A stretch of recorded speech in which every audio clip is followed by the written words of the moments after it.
Praise the lord. హల్లెలూయా. దేవుని నామానికి మహిమ కలుగును గాక. నేటి దేవుని మాట అనే శీర్షిక కోసం వేచి ఉన్న మీ అందరికీ కూడా యేసయ్య నామములో వందనాలు తెలియజేస్తూ ఉన్నాం. బాగున్నారా? దేవుని మహాకృప, దేవుని మహాదయ అని కనికరాన్ని బట్టి రోజు వెంబడి రోజు మనం చూడగలుగుతూ ఉన్నాం. దేవుడు సజీవంగా ఉంచి ప్రతిరోజు దేవుని యొక్క వాక్యం వినడానికి మనల్ని మేల్కొల్పుతూ ఉన్నాడు. గొప్ప దేవుడిని బట్టి మనం ధన్యులమే కదా. యెహోవా దేవుడుగా గల జనులు ధన్యులు అని చెప్పినట్లుగా ఆ ధన్యత దేవుడు మనకి ఇచ్చాడు. నిజంగా గొప్ప దేవుణ్ణి మనం కలిగి ఉన్నాం. సరేనా? మరి ఈరోజు వాక్యంలోకి మనం వెళ్ళిపోదాం. నేటి దేవుని మాటలో పేతురు రాసిన 2వ పత్రిక 2వ అధ్యాయము 9వ వచనం చదువుతున్నాను. 9-10 వచనాలు. భక్తులను శోధనల నుండి తప్పించుటకును దుర్నీతి పరులను ముఖ్యముగా మలినమైన దురాశ కలిగి శరీరానుసారముగా నడుచుకొనుచు ప్రభుత్వమును నిరాకరించుచు శిక్షలో ఉంచబడిన వారిని తీర్పు దినము వరకు కావలిలో ఉంచుటకును ప్రభువు సమర్థుడు అని ఇక్కడ పేతురు గారు చాలా చక్కగా చెప్తూ ఉన్నారు. భక్తులను శోధనలో నుంచి తప్పించగలిగిన గొప్ప దేవుణ్ణి మనం కలిగి ఉన్నాం. ఇంతకీ భక్తులంటే ఎవరు? భక్తులు అంటే అర్థం ఏంటి అంటే, ఎవరైతే భయభక్తులు కలిగి ఉంటారో, దేవుని యందు ఎవరైతే భయము భక్తి కలిగి జీవిస్తారో వారిని భక్తులు అంటారు కదా. అంటే భక్తులు చర్చికి వెళ్ళినంత మాత్రాన, లేకపోతే క్రైస్తవ కుటుంబంలో పుట్టినంత మాత్రాన అందరూ భక్తులు కాదు. కానీ ఎవరైతే మారు మనసు పొంది బాప్తిసం తీసుకొని సంఘములో చేర్చబడి ప్రతిరోజు పాపము అంటకుండా తమ భక్తి జీవితాన్ని జాగ్రత్తగా కాపాడుకుంటారో వారందరినీ కూడా మనం పిలవచ్చు, భక్తులు అని పిలవచ్చు.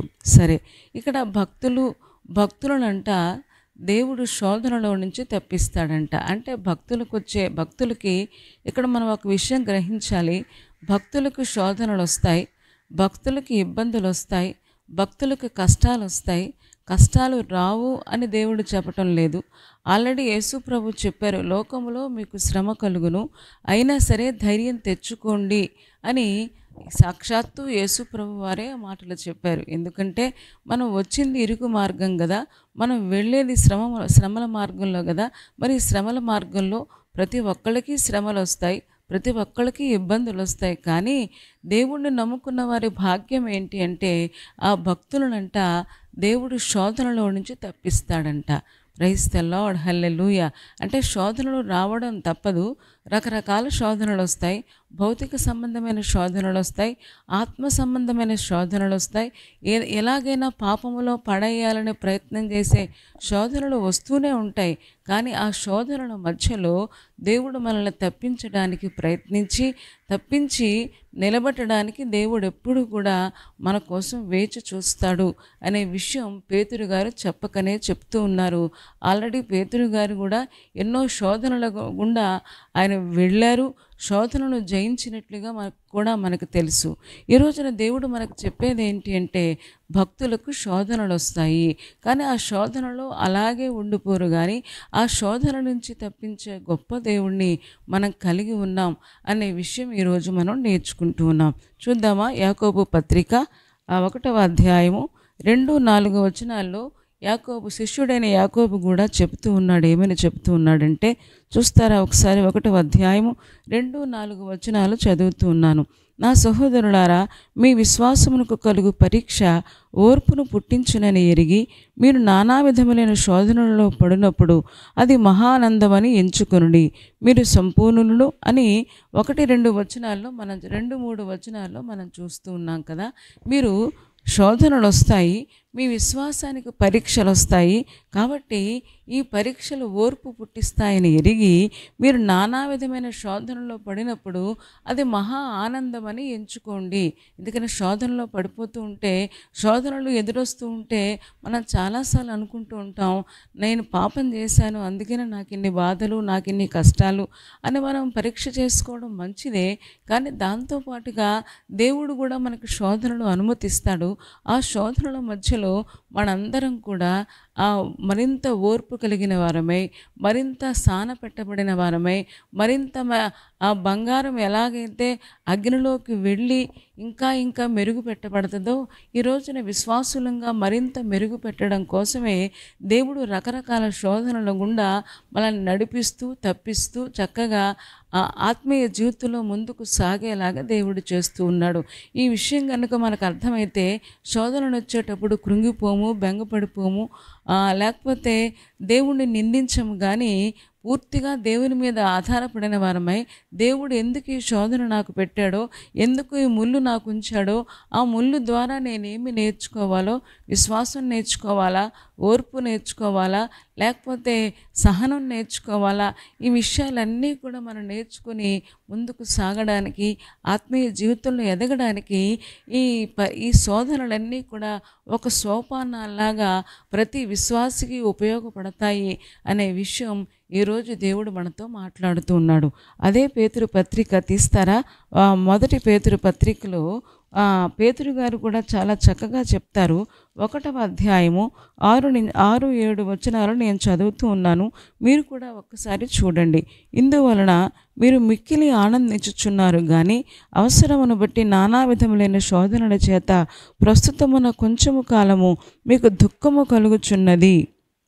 7వ వచనం, నశించిపోవు సువర్ణము అగ్ని పరీక్ష వలన శుద్ధపరచబడుచున్నది కదా, దానికంటే అమూల్యమైన మీ విశ్వాసము ఈ శోధనల చేత పరీక్షకు నిలిచినదై యేసు క్రీస్తు ప్రత్యక్షమైనప్పుడు మీకు మెప్పును మహిమయు ఘనతయు కలుగుటకు కారణమగును అని పేతురు గారు చెప్తూ ఉన్నాడు. ఏం చెప్తున్నారంటే, మీరు ఆనందిస్తూ ఉన్నారు, విశ్వాసులు ఆనందించాలంట. శ్రమలు, కష్టాలు, ఇబ్బందుల మధ్యలో దేవుడు మనల్ని నడిపిస్తూ ఉన్నప్పుడు అవసరాన్ని బట్టి నానా విధములైన శోధనలు వస్తాయి.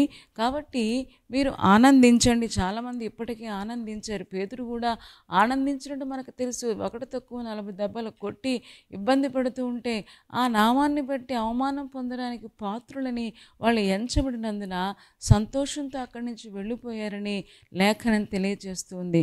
కాబట్టి రకరకాల శ్రమలు, శోధనలు మనకు వచ్చినప్పుడు అక్కడ చాలా స్పష్టంగా చెప్తున్నాడు, కొంచెం కాలం మీకు దుఃఖం కలుగుద్ది కానీ తర్వాత మీరు నశించిపోయే సువర్ణం ఎలాగైతే అగ్ని చేత శుద్ధపరచబడుచున్నది కదా, దానికంటే అమూల్యమైన విశ్వాసము అంటే ఒక విశ్వాసాన్ని, దేవుని పట్ల ఉన్న విశ్వాసము, బంగారము, రెండింటినీ పక్క పక్కన పెట్టామనుకోండి, బంగారం తేలిపోద్ది, విశ్వాసం నిలబడుతుంది. ఇక్కడ చెబుతూ ఉన్నాడు, అమూల్యమైన విశ్వాసం అంటే మనం మూల్యం చెల్లించలేని విశ్వాసం. ఈ రోజున బంగారానికి లేకపోతే వెండికి, లోక సంబంధమైన సంపదలకు మనం ఎక్కువ ప్రాధాన్యత ఇస్తాము. కానీ దానికంటే కూడా మన నమ్మకమే చాలా గొప్పది అని బైబిల్ గ్రంథం తెలియచేస్తూ ఉంది. ఈ రోజున దేవుడు మనకు చెబుతున్న మాట ఏంటి అంటే, రకరకాల పరీక్షల చేత మన అమూల్యమైన విశ్వాసం పరీక్షించబడినప్పుడు రేపు కొంతకాలం దుఃఖం వస్తుంది కానీ తర్వాత మనం శుద్ధిపరచబడతాం, మనం ఇంకా పవిత్రపరచబడతాం, మనం ఇంకా ఓర్పు నేర్చుకుంటాం, సహనాన్ని నేర్చుకుంటాం. ఆత్మీయ జీవితంలో ఆత్మ ఫలము ఫలించే స్థితిలోకి మనం వెళ్తాము. తద్వారా మనకు మెప్పు, ఆనందం రేపొద్దున పరలోకి వెళ్ళినప్పుడు కలుగుతుంది అనే విషయం పేతురు గారు ఇక్కడ చెప్పడం మనం చూస్తూ ఉన్నాం. ఇంతకీ ఏ సందర్భంలో ఆయన చెప్పారు అంటే, పైన ఇందాక మనం చదువుకున్నాం కదా, ఆ భక్తులను శోధనలో నుంచి తప్పిస్తాడంట. పైన ఒక భక్తుడి కోసం చెప్పారు, ఆయనే లోతు. తీస్తారా? ఆదికాండము 19వ అధ్యాయము 16వ వచనం ఒకసారి చూద్దాం. ఆదికాండము 19వ అధ్యాయము 16వ వచనం మనం చూడగలిగితే ఇక్కడ లోతు సొదొమ గొమొర్రాలో ఆయన కాపురం పెట్టినట్టుగా మనకు అందరికీ తెలుసు. దేవుడు అబ్రహాముతో చెప్పాడు, నేను సొదొమ గొమొర్రా మీద నాశనం చేస్తాను, అగ్ని గంధకాలు కురుస్తున్నా, ఎందుకంటే లోక క్షేమం కోసం, అదే ప్రజల క్షేమం కోసమే నేను ఆ పని చేస్తూ ఉన్నాను. ఎందుకంటే సొదొమ గొమొర్రాలో పాపం విపరీతంగా పెరిగిపోయింది. ఏమంటే పురుషులతో, ఆ స్త్రీలతో అవాచ్యమైనది చేస్తూ ఉన్నారు. కాబట్టి చాలా విపరీతమైన పాపం పెరిగిపోయింది. దేవుని భయం బొత్తిగా లేదు. కాబట్టి నేను లోక క్షేమం కోసం, రాబోయే తరాలు దీవించబడినట్లుగా, రాబోయే తరాలు ఈ పాపం చూసి మరింత పాపం చేసి నరకానికి పాత్రలు అవ్వకుండా నేను సొదొమ గొమొర్రా మీద నేను అగ్నిని కురిపించబోతున్నాను, గంధకాన్ని కురిపించబోతున్నానని అబ్రహాముతో చెబితే అబ్రహాము చక్కగా ప్రార్థన చేశాడు. అబ్రహాము సహోదరుడైన లోతు సొదొమలో కాపురం ఉన్నాడు. సొదొమలో కాపురం ఉన్నప్పుడు ఏమండి లోతు గురించి ఒక మాట అదే పేతురు పత్రికలో మనం చూస్తే ఆ లోతు మంచోడు అని పేతురు గారు చెప్తారు. ఎలా చెప్తారు అంటే మనకు తెలియదు, కానీ ఒకసారి చూస్తారా? పేతురు రాసిన రెండవ పత్రికలోనే 2వ పత్రిక 7వ వచనం నేను చదువుతున్నాను. 2వ అధ్యాయము 7వ వచనం చదువుతున్నాను. దుర్మార్గుల కామ వికారయుక్తమైన నడవడి చేత బహు బాధపడిన నీతిమంతుడగు లోతును తప్పించెను అని చెప్పడం మనం చూస్తూ ఉన్నాం. నీతిమంతుడైన లోతు దుర్మార్గుల కామ వికారయుక్తమైన, అంటే వాళ్ళు మాట్లాడితే కామం, వాళ్ళు చూస్తే కామం, వాళ్ళ ప్రవర్తన కామంతో కూడినట్టుగా అనిపిస్తూ ఉంటే అసలు ప్రతిరోజు లోతు ఆ సొదొమ గొమొర్రా గవిని దగ్గర కూర్చుని ఎంత బాధపడేవాడో, ఎంత మనసు నొచ్చుకునేవాడో. అయ్యో నేను అబ్రహాం ఇంట్లో పెరిగేనే, అక్కడ ప్రార్థన వాక్యము అన్నీ తెలుసు, కానీ ఇలాంటి పరిస్థితిలో నేను ఆ సంపదను ఆశించి ఇక్కడికి వచ్చేసాను, లేకపోతే ఏదో ఆశించి ఇక్కడికి వచ్చాను, నేను చాలా బాధపడుతున్నానని ప్రతిరోజు కూడా వాళ్ళ కామ వికారయుక్తమైన నడవడి చేత లోతు ప్రతిరోజు బాధపడ్డాడు. అక్కడ పేతురుగాని అంటారు నీతిమంతుడైన లోతు. ఎందుకంటే ఈ రోజున చాలామంది ఉద్యోగ స్థలాలలో కూడా అందరితో ఇమడలేక, అందరితో పొసగలేక, చాలామంది సమాజంలో కూడా, చాలామంది సంఘాల మధ్యలో కూడా కొంతమంది మాటలు మంచిగా ఉండవు, ప్రవర్తన మంచిగా ఉండదు. చాలాసార్లు అయ్యో నేను ఇక్కడ జాబ్ చేయాల్సి వస్తుంది, ప్రభువా నన్ను ఆ పాపం నుంచి తప్పించు అని ప్రార్థించేవాళ్ళు లేకపోలేదు. దేవుడు అలాంటి వాళ్ళని ఏమని పిలుస్తున్నాడంటే నీతిమంతుడైన లోతు అన్నట్టుగా. దేవుడు ఆ నీతిమంతుడు వారి మధ్యన కాపురం ఉండి ఎంతో బాధపడ్డాడంట. అబ్రహాము ప్రార్థన విని దేవుడు నీతిమంతుడైన లోతును తప్పించడం కోసం 2 దేవదూతలు వచ్చారు. మళ్ళీ ఆదికాండంలోకి వెళ్దామా? ఆదికాండము 19వ అధ్యాయము 16వ వచనం చదువుతూ ఉన్నాను, మీరు కూడా ఒక్కసారి చూడండి. అతడు తడవ చేసెను, అప్పుడు అతని మీద యెహోవా కనికరపడుట వలన ఆ మనుష్యులు అతని చేతిని, అతని భార్య చేతిని, అతని 2 కుమార్తెల చేతులను పట్టుకొని వెలుపలికి తీసుకుని వచ్చి ఆ ఊరి బయట ఉంచిరి అని చెప్తూ ఉన్నాం. ఇక్కడ లేఖనంలో చదువుతూ ఉన్నాం మనం. చూడండి, వాళ్ళు సొదొమ గొమొర్రాలో ఎంతో బాధ అనుభవిస్తూ కూడా అక్కడ కాపురం ఉండాల్సి వస్తుంది లోతుకి. ఎందుకంటే తనే ఎంచుకున్నాడు. ఒక్కొక్కసారి మనం ఎంచుకున్న మార్గాలన్నీ కూడా ఇలాగే ఉంటాయేమో. దేవుడిచ్చింది శ్రేష్టంగా ఉంటుంది, కానీ మనం కోరుకున్నది ఒకవేళ మనకు ఒకళ్ళు ముళ్ళైపోద్దేమో మనకు తెలియదు. కానీ చాలాసార్లు తెలియక చాలామంది రకరకాలుగా కోరుకుంటూ ఉన్నారు. కానీ దేవుని చిత్తానికి అప్పగిస్తే, దేవుడి మీద ఆధారపడితే, ప్రార్థిస్తే తప్పకుండా దేవుడు మనకు అన్ని శ్రేష్టమైనవి ఇచ్చే గొప్ప దేవుడే ఉన్నాడు. ఇక్కడ చూడండి ఎంత వేదనకరమైన పరిస్థితుల మధ్యలో దేవదూతలు అక్కడికి వచ్చారంట. అబ్రహాము ప్రార్థన విని దేవదూతలు అక్కడికి వచ్చి అతడు తడవ చేశాడంట. అతడు వెళ్ళాలా మానాలా అని అతడు తడవ చేశాడు. ఒకవేళ సంపద ఉంది, లేకపోతే ఆ కుమార్తెలతో మాట్లాడారంట, అల్లుళ్ళతో మాట్లాడారంట, దేవుడు నాశనం చేసేస్తున్నాడు, ఇక్కడి నుంచి వెళ్ళిపోదామంటే వాళ్ళందరూ ఎగతాళి చేసినట్లుగా, వాళ్ళందరూ చాలా వేళకోళం చేసినట్లుగా మనం చూస్తూ ఉన్నాం. ఈ రోజున దేవుడు మనతో మాట్లాడుతూ ఉన్నాడు. ఏమని మాట్లాడుతున్నాడంటే భక్తులను శోధనలో నుంచి దేవుడు తప్పిస్తాడు. ప్రైజ్ ది లార్డ్, హల్లెలూయా. లోతు భక్తుడే. మనం చాలాసార్లు సొదొమ గొమొర్రాలో ఉన్నందుకు ఒకవేళ భక్తుడు కాదనుకుంటామేమో, కానీ బైబిలే చెబుతూ ఉంది, పేతురు గారు చెప్తూ ఉన్నారు, భక్తుడైన నీతిమంతుడైన లోతు అని చెప్పడం మనం చూస్తూ ఉన్నాం. ఎందుకంటే ప్రతిరోజు వాళ్ళ యొక్క చేష్టలు చూసి, వాళ్ళ ప్రవర్తన చూసి తన మనస్సును నొప్పించుకుంటూ ఉన్నాడు. అయ్యో దేవా, వీళ్ళకి పాప భయం లేదు, వీళ్ళకి దైవ భయం లేదు, దేవా వాళ్ళని కనికరించవా అనే ప్రార్థన కూడా చేస్తూ ఉన్నాడేమో. అలాంటి పరిస్థితుల మధ్యలో దేవుడు అబ్రహాము ప్రార్థన విని దేవుడు కనికరించి చక్కగా లోతును బయటికి తీసుకెళ్ళడానికి, ఆ కుటుంబాన్ని సొదొమ గొమొర్రా నుంచి విడిపించడానికి దేవుడు అద్భుతంగా అతని మీద కనికరపడుట వలన, మళ్ళీ ఒకసారి ఆ మాట చదువుదామా? అతడు తడవు చేశాడంట, అప్పుడు అతని మీద యెహోవా కనికరపడుట వలన ఆ మనుష్యులు అతని చేతిని, అతని భార్య చేతిని అతని 2 కుమార్తెల చేతులను పట్టుకొని వెలుపలకు తీసుకుని వచ్చి ఆ ఊరి బయట ఉంచిరి. ప్రైజ్ ద లార్డ్, హల్లెలూయా. భక్తులను దేవుడు శోధనలో నుంచి తప్పించడానికి సమర్థుడైన దేవుడు అనే విషయం మనం నేర్చుకుంటూ ఉన్నాం. సొదొమ గొమొర్రాలో లోతు కుటుంబం నాశనం అయిపోవడం దేవుడికి ఇష్టం లేదు అండి. ఏమండి, అబ్రహాముకి ఇష్టం లేదు అండి. అందుకనే ప్రార్థన చేశాడు. ఏమండి, దేవుడిని బతిమాలుకున్నాడు. మొత్తం మీద దేవుడు ఆ ప్రార్థనలు విని దేవుడు కృప చూపించి అతని మీద కనికరపడ్డాడంట. కనికరపడటం వలన అతని చెయ్యి పట్టుకొని, అతని భార్య చెయ్యి పట్టుకొని బయటికి తీసుకొచ్చారు. ఊరి బయట ఉంచేశారు. ఎందుకంటే సొదొమ గొమొర్రాలో ఇంకో క్షణంలో అగ్ని కందకాలు కురుస్తాయి, వాళ్ళతో పాటు వీళ్ళ నాశనం అవ్వకూడదన్న ఒక మంచి ఉద్దేశంతో దేవుడు సాక్షాత్తు తానే అక్కడికి దిగి వచ్చి వారిని విడిపించినట్లుగా మనం చూస్తూ ఉన్నాం. ఒకవేళ మనకి ఒకవేళ తర్వాత విషయాలు కూడా గుర్తొచ్చి అనుకోవచ్చు, లోతు సరిగ్గా ఉండలేదు కదా, ఆ తర్వాత పాపం చేశాడు కదా అంటే, మరి తర్వాత తను శోధనలో పడిపోయాడు తప్ప దేవుడు సొదొమ గొమొర్రా అనే శోధన నుంచి, అదే అగ్ని గంధకాలనే శోధన నుంచి దేవుడు తప్పించాడు. తర్వాత తనిష్ట ప్రకారంగా తను శోధనలోకి వెళ్ళిపోయి తద్వారా దేవునికి దూరం అయిపోయాడు తప్ప, కానీ నీతిమంతుడైన లోతును దేవుడు తప్పించడం కోసం అబ్రహాము ప్రార్థన విని సాక్షాత్తు ఆయనే దగ్గరకు వచ్చి అద్భుతంగా దేవుడు ఆ శోధన నుంచి తప్పించినట్లుగా మనం చూస్తూ ఉన్నాం. ఈ రోజున విశ్వాసులారా, భక్తులను దేవుడు శోధనలో నుంచి తప్పించే దేవుడు. భక్తులకి శోధనలు వస్తాయి. భక్తులు అంటే నేను చెప్పాను, భయభక్తులు కలిగిన వారు. ఎవరైతే భయముతో భక్తితో తమ జీవితాన్ని జాగ్రత్తగా కాపాడుకుంటూ ఉంటారో, పాపం అంటకుండా ప్రభువుకు దగ్గరగా ఉండాలని ప్రయత్నం చేస్తూ ఉంటారో, వారందరి కోసం దేవుడు ఆలోచిస్తూ ఉన్నాడు. వారందరినీ విడిపించడం కోసం, వారందరినీ శోధన నుంచి తప్పించడం కోసం ప్రతి క్షణం దేవుడు ఆరాటపడుతూ ఉన్నాడు.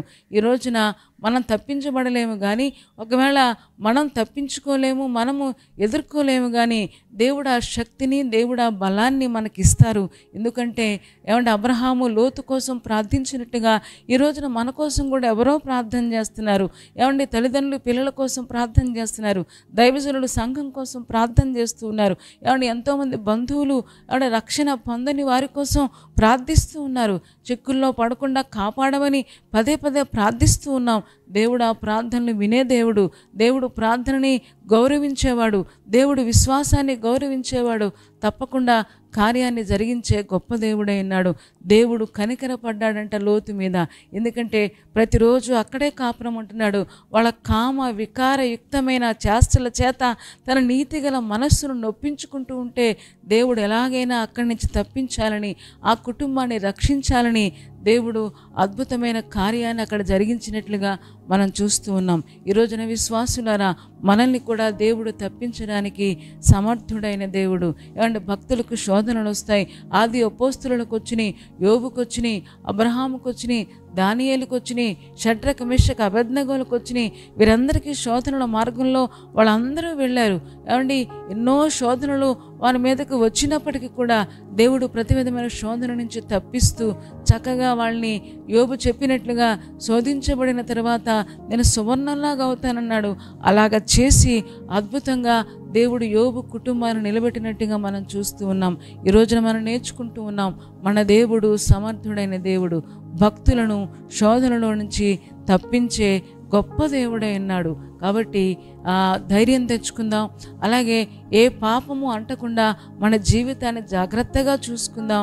మన నీతిగల మనస్సు, మన మనస్సులో ఏ విధమైన చెడ్డ ఆలోచనలు కానీ చెడ్డ తలంపులు కానీ రాకుండా చూసుకొని ప్రభువుకు పవిత్రంగా మన జీవితాన్ని జాగ్రత్తగా చూసుకుందాం. లోతు అలాగా జీవించగలిగాడు కాబట్టే దేవుడు కనికరించి అబ్రహాము ప్రార్థన విని అక్కడికొచ్చి తప్పించినట్లుగా మనం చూస్తూ ఉన్నాం.